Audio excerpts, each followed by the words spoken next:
What's up, guys? Welcome back to my living room. This is present Gabe coming to you now. I'm about to release a few videos where it will look like New Zealand is still in lockdown. We won't be. I mean, at least we're in level 2 of lockdown, which is much less strict. I still have the beard to prove that I went through lockdown. I hadn't planned to because I've just got my best testing machine, and I've been doing a lot of new sharpness testing. So I've done a whole bunch of different methods for sharpening and tested them by cutting rope and testing with the best equipment. And I had planned to just let there be a break in between my old videos and my new testing block, but I got excited about a few things, so I decided here I am. I'm not going to do an intro. I'm not going to clean these videos up. I'm just going to shoot a few quick videos to say hi to you guys and tell you about a couple of things that I'm really excited about. One thing that I'm really excited about is a lot of people have started to get on the train of talking about CPM magna cut, and I am going to, my next video that I'll put out will be kind of a full nerd out session on that. But before we get to that, I have a package from the Australia Post, and I would like to invite you with me to see what is inside.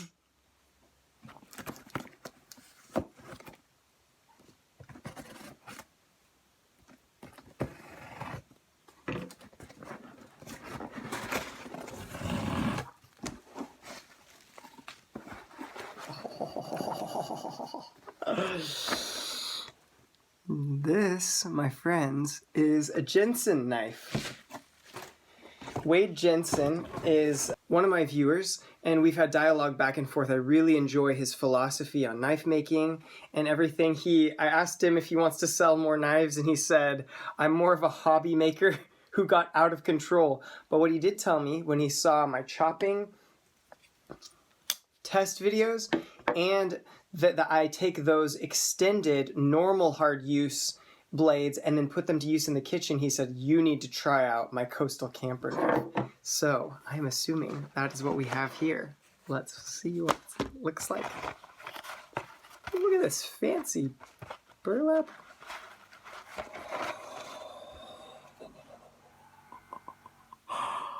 Oh my gosh, guys. Look at that layered G10. Look, my goodness, you can see your reflection in the rivets. I mean, you're just a phone right now, but anyway, you'll have to take my word for it. Let's check this out. Beautiful Kydex sheath. I love how he's incorporated the nylon with rivets into this, so you have a hanging sheath that's also got the slim profile of Kydex. Ooh, look at that. It's got a drain, I'm assuming, so that this is a stainless steel knife. I'll tell you more about that. But I'm assuming so that it can drain so you don't get rust in there. That's cool. Moment of truth. Oh, look at the finish on that thing. You can see my daughter's bib. That's so cool, man. It's so rare to have a satin finish. That's just that right amount of reflectiveness. So it doesn't show dirt and grime, but it does. It doesn't show dirt and grime quite as bad as a full mirror finish, but it does have that luxuriousness of being reflected. That's so cool. Wow. Okay, so Wade's sent me a letter that's in here, and I'll read that. Some first observations that I have. Actually, you know, I won't do first observations. Let's read the letter first, and then I'll talk about the knife design. This is what it says.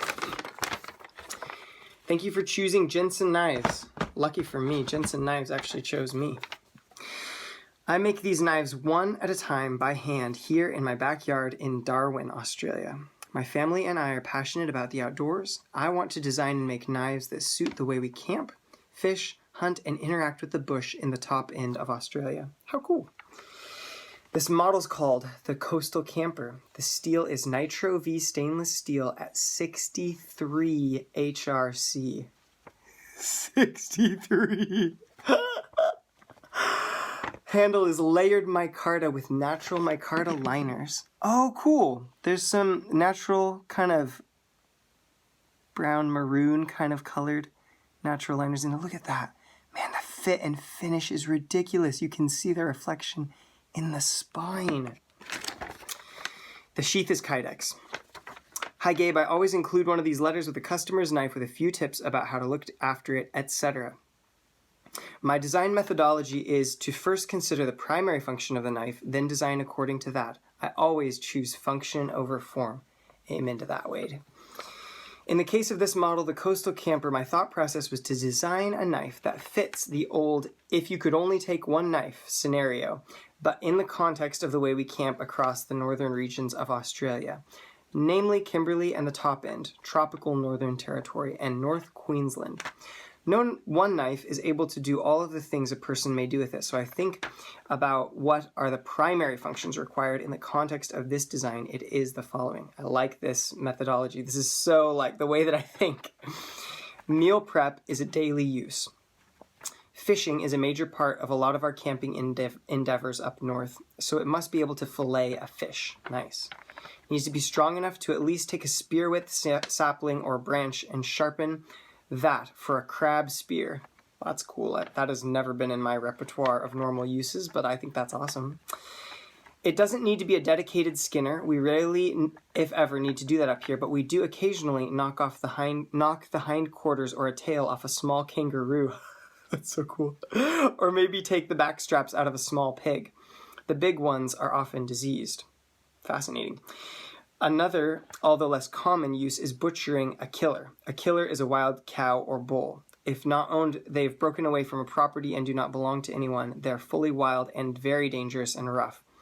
Not the best quality, hence when shot, often only the prime cuts are taking, so you need a knife that has the qualities of a boning knife.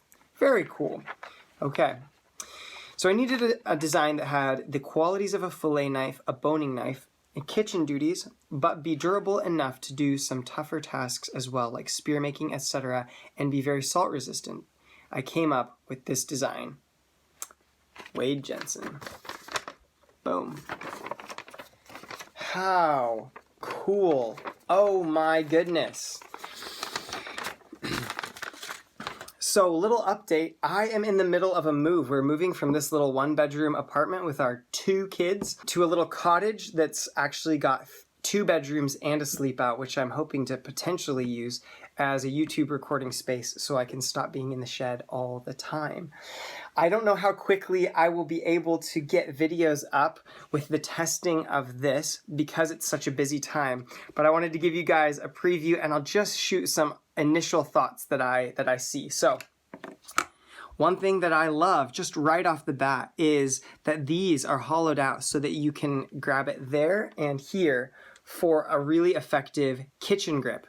This is the way a lot of people will grab their chef knives and stuff like that. So it's ambidextrous, right thumb, left thumb, and you can really choke up on it. And it's got a curved belly. You could do roll cuts in the kitchen, or I assume that would be useful for skinning if you needed to do that. I love it's almost straight, but actually from the handle to the blade, there's like a tiny bit of forward rake. And then the point is just a tiny bit of a trailing point. And so you've got a tip that's completely centered to the center line of your hand, but you've also got a long, continuously changing slicing belly. This knife incorporates a flat grind. Well, actually, there's a tiny bit here that's high flat. It's hard to see, but the grind line comes up to there. And then by here, you've got full flat grind all the way out, which creates this distal taper. If you think of like a Spyderco, it just thins all the way out. It's about 3 millimeters thick.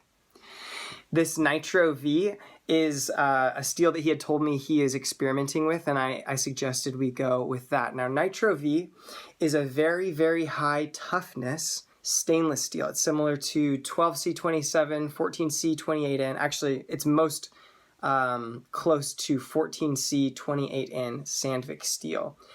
And Wade talked to me, he's like, do you think we should full flat grind it? Do you think we should make it thin behind the edge? And oh my gosh, it's so thin behind the edge.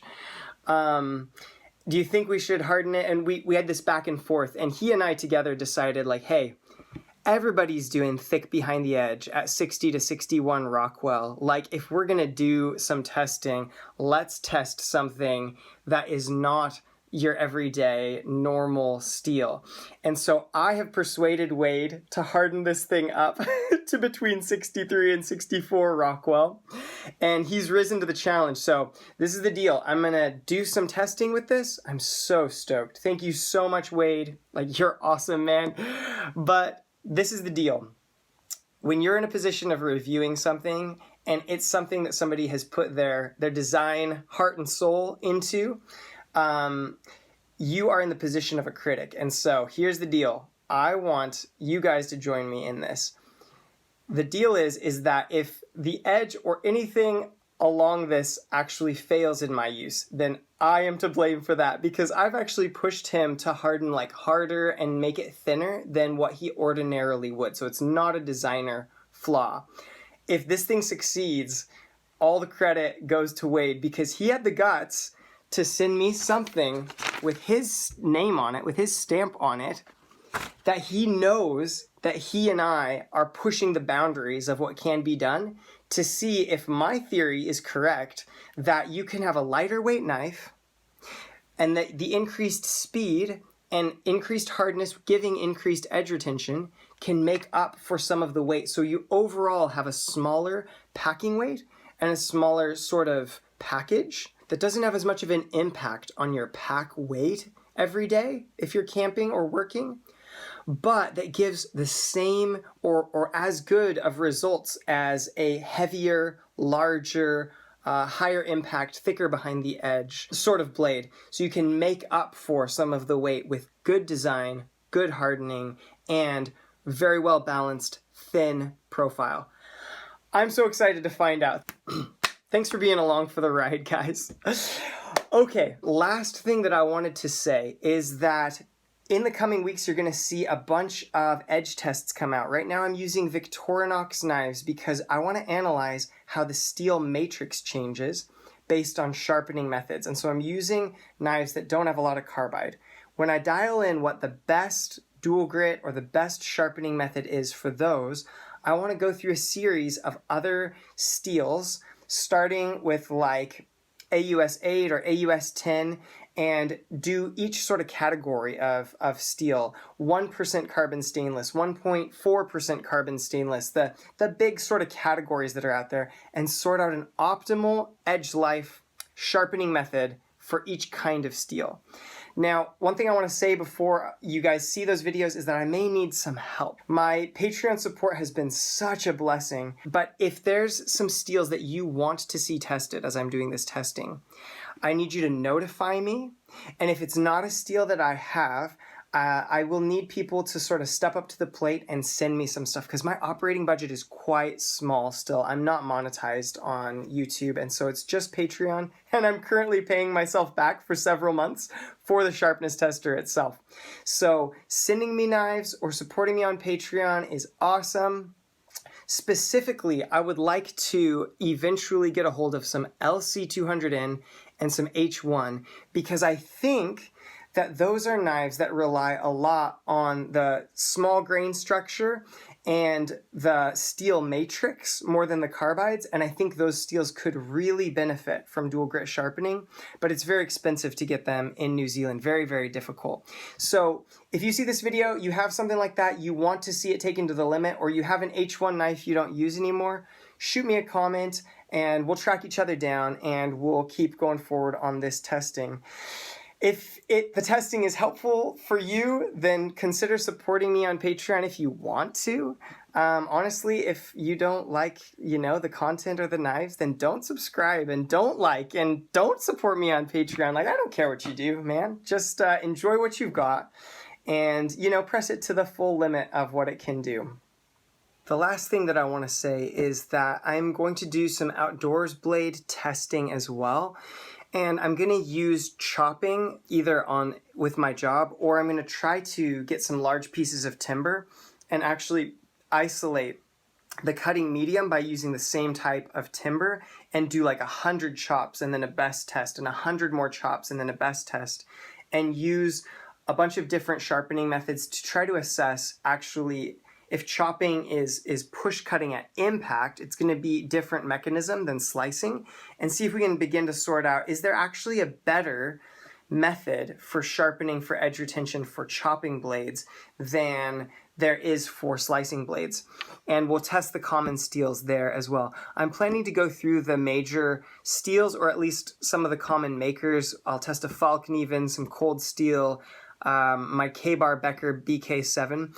But I do want to say this as well. If you're a custom knife maker with a small operation, and you are watching my videos and you think like, hey, I have a model of knife or a steel that might work really well for those tests, the direction I eventually want to go with this channel is to give the big manufacturers their time in the limelight and try to help the large number of people that need to sharpen those brands of blade. And then once we've equipped the guys who are using 1095 and VG10 or whatever, once we've equipped those guys, I'd like to move into featuring custom makers, giving custom makers a place to kind of shine their product and show what they do, similar to the way that Wade has, and sort of use this channel as a way to give publicity to small custom makers, maybe who are even struggling to make ends meet or something like that. That sounds awesome to me. I'd be really stoked to take guys who have a passion for this and just give them a spotlight to show what their knives can do. So if you are a custom maker, please feel free to reach out to me if you see testing that you would be interested to have done on your knife. That's it for today. That got quite long. I hope you guys are well. For today, I'm just going to say, hey, peace out from the Home Slice.